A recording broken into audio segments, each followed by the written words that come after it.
studio, Kate. Hi, Cheryl. Welcome and welcome everybody to Sweet Recovery. Yes, we finally settled on a new name. Yay! It took a lot of hard work, didn't it? But I think in honor of our new name for our YouTube channel of Sweet Recovery, it would be great if you could introduce yourself and tell everybody who you are and what you do. Absolutely. So my name is Cheryl Poulin. I'm a certified and licensed holistic medicine for addiction counselor. I'm also licensed to use the sugar diagnostic instrument to determine whether someone has addiction to processed food and sugar. And I'm also a certified professional coach since 2014, actually. And I'm also a specialist when it comes to low carbohydrate and ketogenic lifestyles. Fantastic. And we can find your website details. Yeah, www.nosugarcoach.com. And just to round it off, you're based over there in Canada? That's right. I'm in Canada. Yep, in Ottawa, our nation's capital. Fantastic. Yeah, and you're over there across the pond in the UK somewhere. I am, yes, dead in the middle. So I'm between the cities of Leeds and Bradford in the UK and West Yorkshire. And my name's Kate Oliver. And like you, I trained with Bitten Jonsson, and I am certified and licensed in holistic medicine for addiction and in the sugar mapping tool. And I also have additional qualifications around relapse prevention. So I'm an advanced certified relapse prevention specialist. And I work with, like you, people who struggle with sugar and processed food addiction. Right. So that's us. And welcome, That's everybody. us. We're so glad you're here. As you can see, we're trying to be more professional on this one and and That won't last introduce us. very long. We're also great friends, and we trained together as well with Bitten, and just met each other on part of our journey and our own recovery journey, and also went on to retrain and specialize in this sugar and processed food addiction. And we're just delighted to be here. Yeah, we kind of clicked right off the bat, so that was really nice. So Birds of a feather, as they say. exactly. I know. I was going to say neurons that fire together wire together, but I'm not quite sure how that relates to us. That's another one of our mantras from Bitten and all the rest of it. But listen, I know we wanted to actually tackle quite a big subject today, which was to give everybody an update how we've been doing on our own personal journeys. I had launched with great gusto into Sardine September. Yes. Update on that story. And you had decided to try. So going from a carnivore diet for over 4 months into strictly just beef, salt, and water. So I wanted to try that for a month, 30 days. Is that called the lion diet, or is that something Yes. different? Yeah, it's called the Lion Diet, and that was coined by Michaela Peterson. Okay. So So when I think of that name lion diet, I think of poking a stake through the cage, through the bars of the cage at a lion, and that you're just consistently eating steak day in, day out. But tell me a little bit about what it looked like for you. Well, I wasn't feeling poked. What was it like for me? Well, at this stage, I have stopped the lion diet. And the reason being that although I really enjoyed the benefits of having like a rainbow of animal meats in the beginning, and I enjoyed the quiet in my mind about not having to make any decisions around food and things like that. When I brought it down to just beef, I was still having the same sort of, you know, life is easy. I don't have to think about what I'm cooking, and it felt comfortable. But at some point, I started to not feel all that great. So I had some, we'll just call them tummy rumbles, shall we say. And it wasn't getting better and it wasn't getting better. And I thought, well, I've read so many things about the carnivore diet that, if that happens, then it's probably a healing thing that's going on with your gut. And that may be so, but I wasn't prepared to have my mornings hijacked by having to be near the washroom. So I decided that I would put an end to that. And the other thing that was happening, well, this isn't caused by the by the carnivore diet, but my sleep has not been great for the past few years. And, you know, there's hormonal things now that I'm in my 60s. But anyway, so my sleep has not been very, very sound. And I remember my doctor telling me that, you know, it might be a good thing for you to add a little bit of carbohydrate before bedtime, like a quarter cup of berries or something like that in your last meal.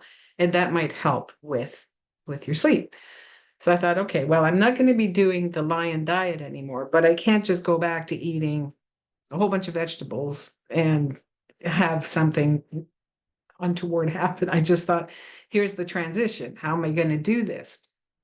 So what I have done is at supper time, I've just added a small salad with a handful of berries, and that's been ongoing for about 3 days. And it's made a little bit of a difference. So I don't know if that's just the power of suggestion or if it's actually making a difference. So we'll see how it goes for the next few days. But very importantly, the mornings have been a lot better.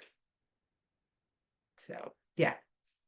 So my experiment has come to an end with the conclusion being that what works for one person may not work for another. And I was not all that concerned about losing weight. My biggest thing was, you know, how was this way of eating going to affect me in terms of addiction?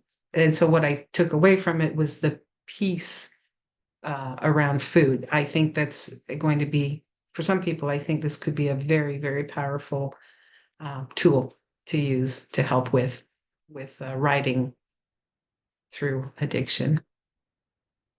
Yeah. You know, I really appreciate your honesty around that and saying, because it's a big thing, isn't it, to say that, you know, I've changed direction. But actually, I think it's really self-loving to take a look at things and realize this diet, the way I'm eating, isn't actually sitting well with me, and I need to change direction. My dog's being a bit of a nuisance. 1 second. It's only because we're recording. Of course. Because you know, alongside you, I was doing the Sardine September, and I had challenged myself really to just it had come from, I can't remember, this idea of a sardine fast, and just to reset your body and, you know, see what impact it had on your body if you did that. And that, like you, when I'd been eating ketogenically, it really suited me, and I had plugged in occasional sardine fasts of 3 days and felt really well within that. And then I thought, oh, well, why not try it for a whole month and see what impact it has on my body, to push it into really deep ketosis and to stay there at that level over the entire month. So my why for this was really like you, because I want to be able to share with clients and give them some tools and tips and techniques that really, you know, this might be worth a try. If you're hearing a lot of food noise and a lot of chatter in your brain, restrict your choice, keep it really rigid, make it so you don't have to be choosing about all different dishes and creating recipes or whatever. Just stick to one thing and eat that day in, day out. On my wife sounded perfect, and you know, 16 days in, and I was going strong. Well, I was going strong in the sense of, I realized it's not physically possible for me to eat more than 5 tins of sardines in a day, and that's a heck of a lot of sardines, not something that you can eat fast. And my optimum way of eating them was to mush them up and make them into burgers and fry them in the air fryer and then eat them. And that was quite a nourishing way. I always felt like I'd eaten, and it wasn't complicated just to do that. Air fryers are a godsend. But what happened was an external stressor. So my husband is changing jobs. He's been very restless around that. We've had a patch of financial insecurity off the back of that. And so it knocked me a little, because routines were changing externally, and I was experiencing external triggers that were actually making me feel I'm quite a sensitive person, so I pick up on other people's stress, and when I'm living with it, I tend to take it in myself.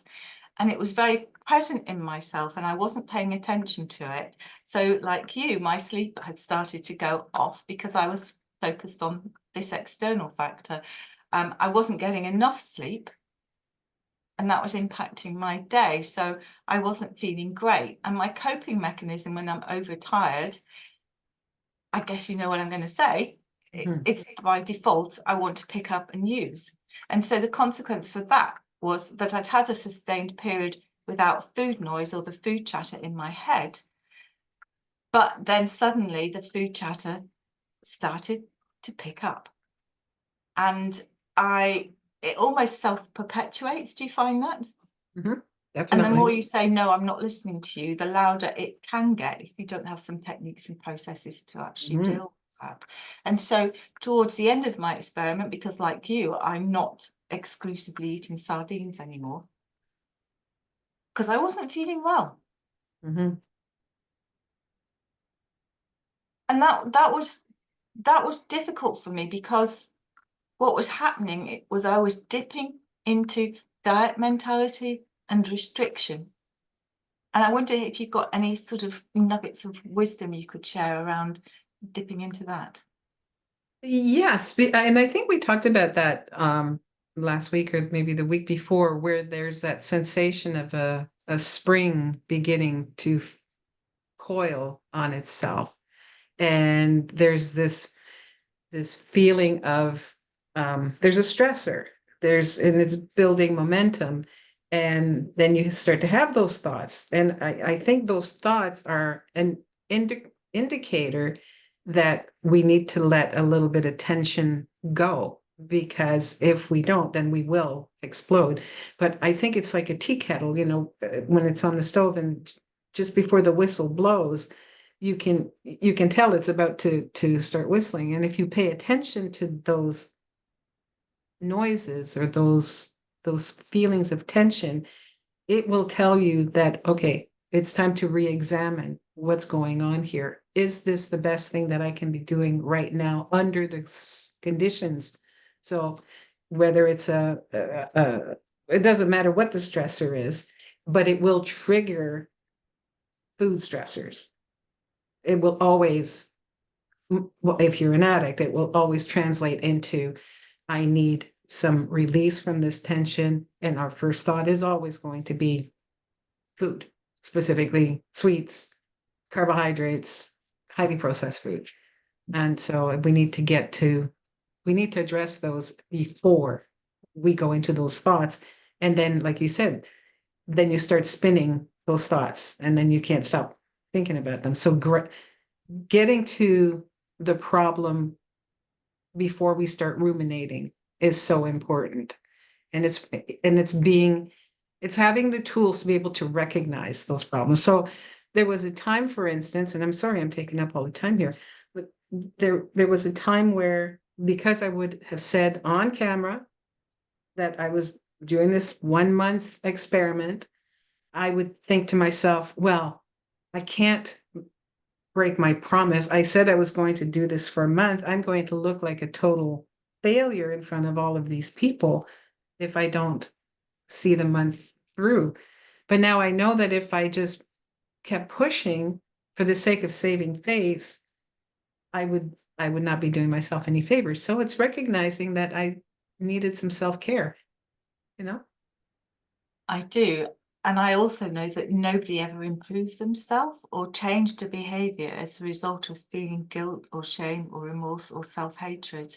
And I can't think of a more self-loving, self-compassionate gesture than to assess, do I actually feel well doing this? Or do I need to make a change? And, you know, because I felt deprived, because I was feeling restricted, because I was dipping down into diet mentality and really starting to crave, and I was craving because my stress pathway had been activated by the external situation I was facing, it was getting tricky for me. Mhm. Yeah, I can And appreciate that. I,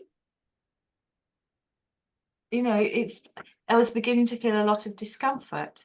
And then, just like you, I could also hear that voice of, it's almost like a perfectionism. Well, I've told everybody I'm doing Sardine September. How can I possibly let people down? And wondering if I was going to feel ashamed for doing that. But actually, no, because I think it's really unhealthy to keep going when I know it's actually not helping my body, and that's addiction, isn't it? Mm. That's the heart of what this disease in my brain is about. You know, and I don't want to I don't want to call myself a sugar addict or a food addict. I'm a person who has a disease of addiction in my brain. I can deal with it, you know, I can handle it now, because I've learned deeply ways that will nourish me when I come butt against an edge that's hurting me. You know, practicing, for me, it's the spiritual piece. So it's the prayer, it's the meditation, I do yoga, also it's the connection. So I have built up really deep, meaningful connections with people who accept and see me and will listen to me when I'm struggling around things. And all of those have come into play over the last couple of days to say, look, this is where I am, this is what I'm feeling. I need to make a different decision. And all of it has moved forward from a sense of just loving myself, not wanting to present an image of perfectionism and feel ashamed if I don't reach that target by day 30.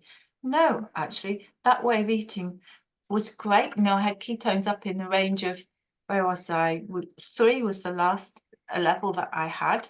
And my blood sugar, which I know doesn't sound that high to most people, but to me, that was the first time I'd ever consistently got up there. My blood sugars were about 4.2, that sort of thing. So I was feeling the benefits of being in deep ketosis, but physically, I was experiencing periods of dizziness. Mhm. I upped the electrolytes and water that I was drinking, but I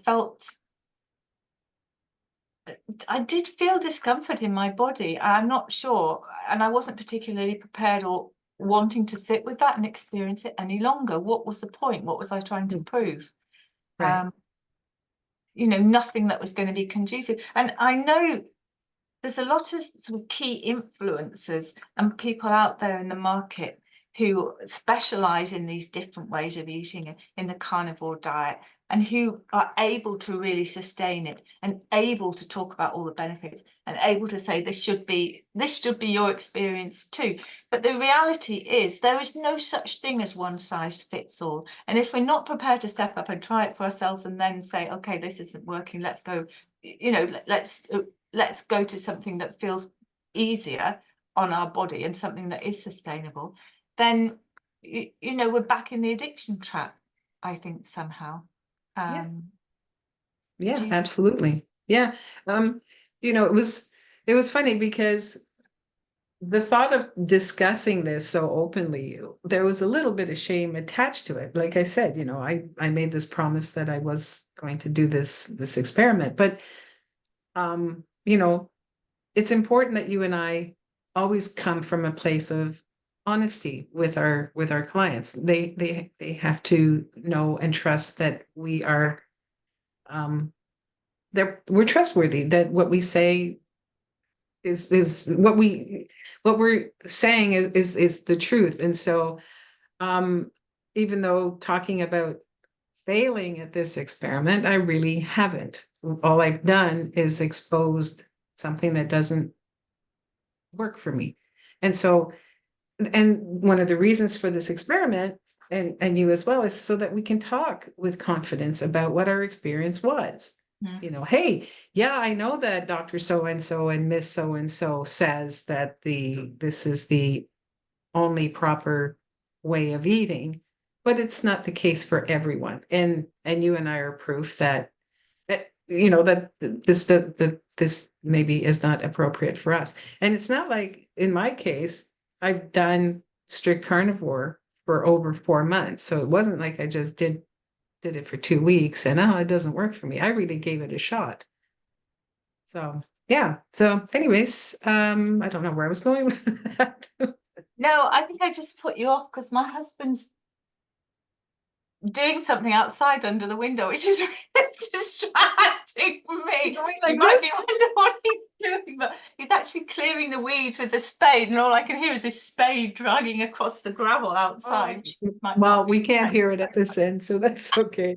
But But I also, guess I've got to, I've got to call you on something, because this shame piece, I think, for me, is that is part of who I am, but it's not who I am. And the further I progress along this track, I'm really, part of who I am is shame. I'll always experience shame. I don't know, whether it goes hand in hand with being adopted, hand in hand with who I am as a character and who I am. I witness and I hear shame, but I do not associate shame with the disease of addiction. This is the disease. I never chose to have this disease. I understand 100% it's my responsibility to put it right and work on it day in, day out as part of my recovery, and just take it one day at a time. But the shame piece, we've got to let that go. I've got to let that go, because it coloured my life for donkey's years. Not that I'm a donkey, but donkey's years. With that, it was really, really, really present. And it's not a failure. We've collected data. We've collected experience. So that way, it gives me vertigo. It makes me feel dizzy. I feel ill. I don't like the feeling of being that deeply in ketosis. I'm not feeling strong with that. So what I did, and I know we also talked about an exit strategy, I started to add meat back in. So I put a good steak back in for one of those in between the sardines that I was eating, dropped a couple of cans of sardines and replaced it with a steak. Really good juicy steak, which cooked in the air fryer. My God, that steak was the best thing I've eaten in a lot. It was nourishing, satisfying, and good. And then I switched it up again with fish. I need, not a huge amount of variety, but my body seems to interact better with a small amount of choice around that, whatever that looks like. Now, I haven't gone back to putting a load of carbs in there, but I think my next step up will be to choose a carb, just have a small portion of it, add it back in, see how that feels, and just build it back from there. So in a sense, the experiment was to eliminate everything down to one nourishing substance and build it back in then and see what was going to really trigger me and what doesn't. And that's a path that I intend to go going forward. And I know you and I will probably dialogue about this next week, about the progress that we've made in working on if we've been able to do this and just build some more variety back into our diet without it triggering the need to go into crazy land. Absolutely.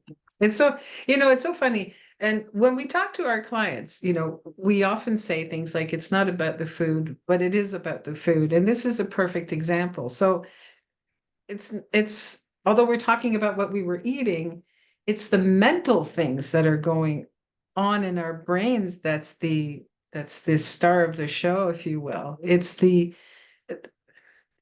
trying to it's getting past the way that we used to do things. And this is a perfect example, choosing to honor the messages that we're getting from our body rather than pushing through with something that wasn't working just because we said we would, and then feeling like failures because we fell off of our diet. So it's that diet mentality that was starting to happen. So that's not working. Course correction, listen to your internal dialogue, pay attention, like, okay, why is this happening? Well, I've got outside stressors. I'm trying to cope and I'm not feeling all that great to start with.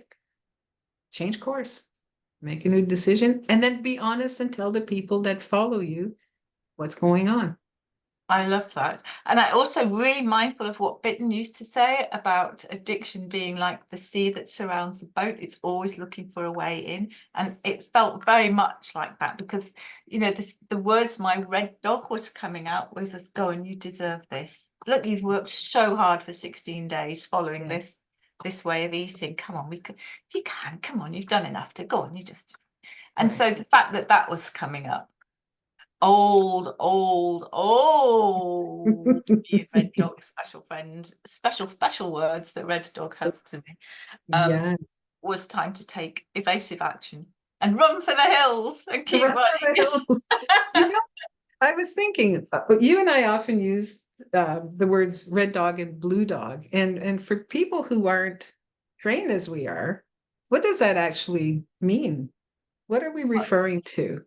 That's great. And that's actually one of the basic tenets of what we teach and share, I think, in our programs. So red dog and blue dog comes from an old Native American Indian story that I was taught by Bitten as a way of identifying the two halves of our brain that are often in dialogue with each other in addiction. So one half we might call the addict brain. In fact, Paul Early, who is the president, Dr. Paul Early, president of ASAM, the American Society of Addiction Medicine, calls it this, the addict mindset. And the other half of the brain is the recovery mindset, which is why often in the addiction piece, we end up with a sort of dialogue between the two.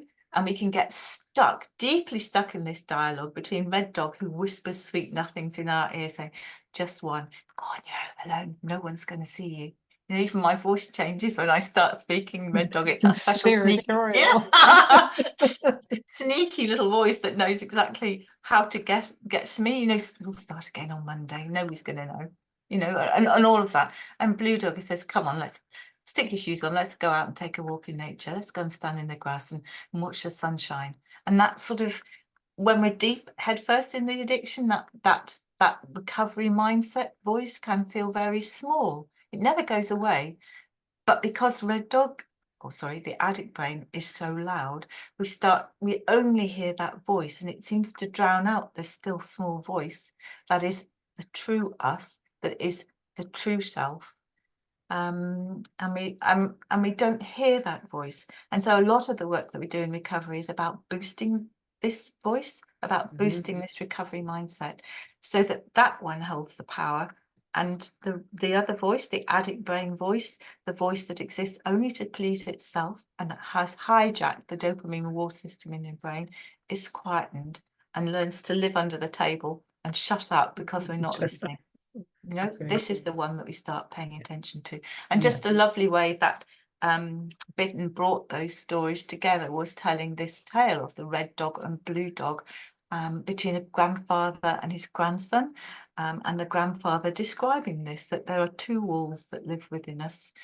One that, you know, is, I don't want to use the words wicked. I don't know why that came into my mind, but sometimes part of the addiction feels wicked. I don't know the words that I'd use off the top of my head to describe that. The second wolf is loving and kind and compassionate and strong and empowered and embodied and full. And they both live inside us. And the small boy asks, well, which one will win the battle? And the grandfather says, the one you feed. That's right. So that's the rather wonderful image and a very enlivening image of me, to imagine my addict brain as a red dog, snapping, snarling, the almost like abusive lover who whispers sweet nothings, who promises everything's going to be different this time around. Right. And blue dog, who no matter what has always been there, has always loved me no matter what, and will always love me. There's a constant, unconditional, unchanging nature to blue dog, and that is where we learn through our different techniques and just through life experiences to choose to focus on this part where the piece is, right, and to grow from that. We feed the blue dog. Yeah. I love the imagery of the red dog and the blue dog. And one of the things that I have found for me is that at first it's very difficult to tell the difference between the red dog and the blue dog, because, as you said, the addictive part of the brain is very smooth, very convincing. But one of the things that stands out every single time when my red dog is showing up is that it uses words like we could do this and we could do that. We could have a little bite. Let us go and attend this party and let's have the goodies. That's an indicator that you are dealing with the red dog. Whenever you have a conversation like that, you know it's the red dog. Where the blue dog is more about you. You can do this. You're able to do that. You can go for a walk. You know you want to be healthy. Red dog is always conspiratorial. It's always we this and we that. So whenever I hear that dialogue in my head, I can tell who's who. And another thing that I've done is I no longer in particular for me, I no longer see the red dog and the blue dog so much, but I know that this red dog is a gremlin of sorts, an entity, and it's a very separate thing from me. And when I can see it as a separate entity, it makes it easier for me to turn my attention to it and address it.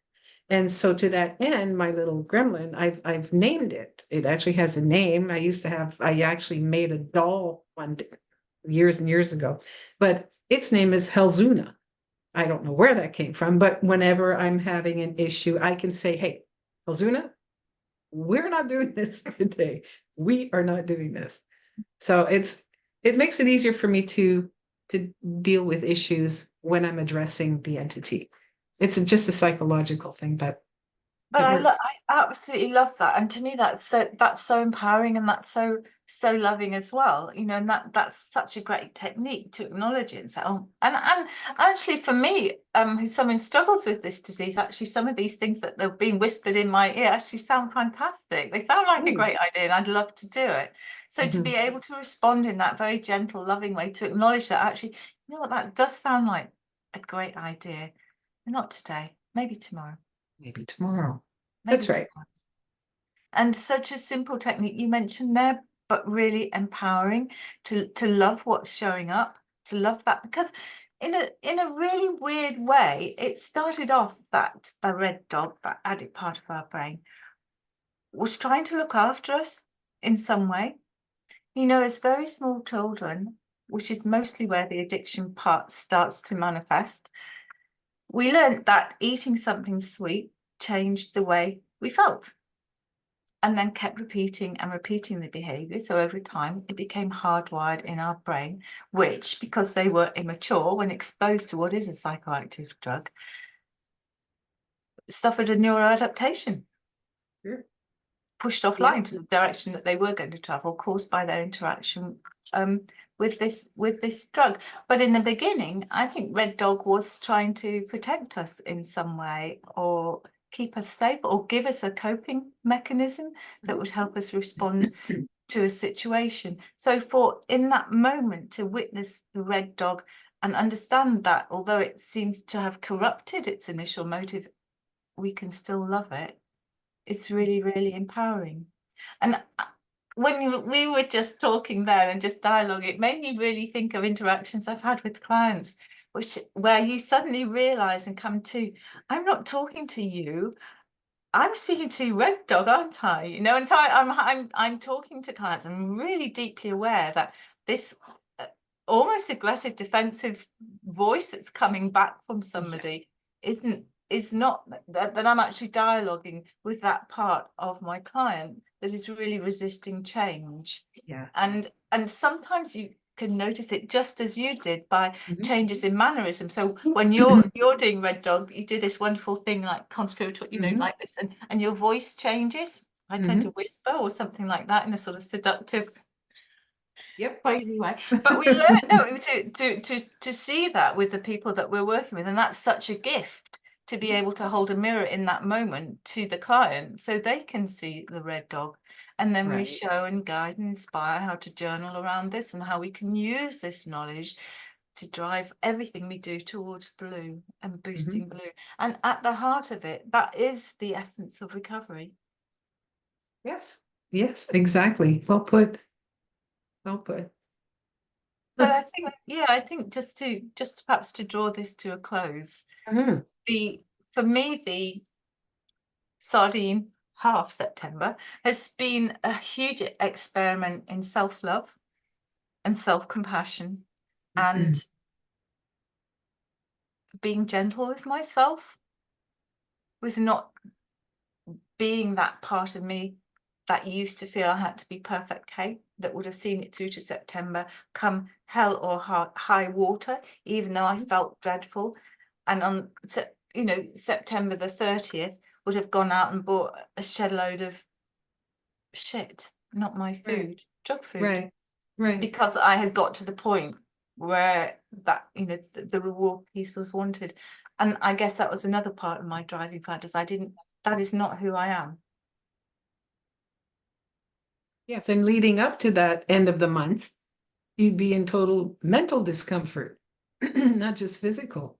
And pretended I would bring back to the mask, the Yeah, persona, that not me, Kate, but the Kate that I would want you to see, that would please you and be, you know, right. everything that had caught me in the past and brought me into the addiction, masking pain.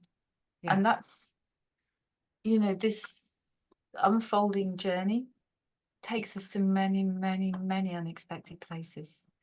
But I wouldn't give up any of it for all the ins and outs, all the highs and lows, all the changes, all the what it's gifting me has been extraordinary.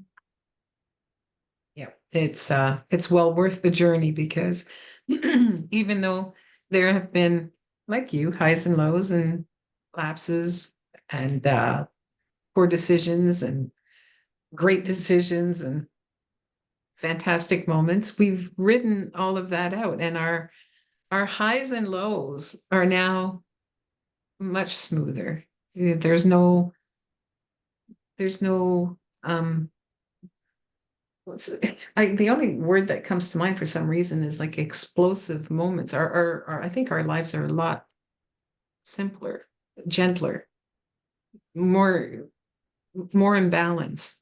And like you, I wouldn't trade that for anything. It was worth the ride. It was worth getting to this point.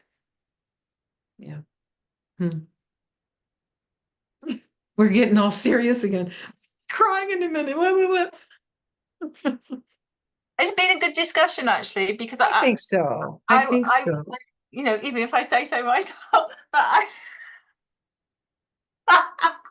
there's You a know feeling what? I want to be real. I need to share Yeah. this because you know, everything we push out and try something, I learn something, you know, and it's just, I don't know, it's just good It makes stuff. us very empathetic to our clients. Like, yes, I mean, it's not that I would ever say this to a client. Yes, I know, I've been there. I wouldn't say that, but they'll know instinctively that we get them, because it'll show. We have the experience. We have been there. We totally We understand. struggled too. We struggled too. Yeah. Yeah. We have the war wounds to prove it. Yeah. You But want to it's see my stack of diaries. yes, I must leave a note in my will for those to be burnt, so nobody ever Burn. sees a single word of them apart, and all the rest of it, all the crazy stuff that's been in there. But you know, I this connection part, this ability to talk to people, you know, has been such a profound part of my journey. And so, you know, to anybody who's watching this and really enjoys this dialogue, just, you know, keep tuning in, keep checking in.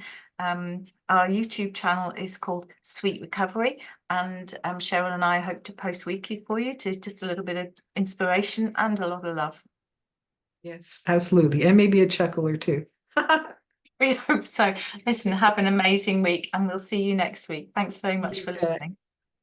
Okay, bye. Just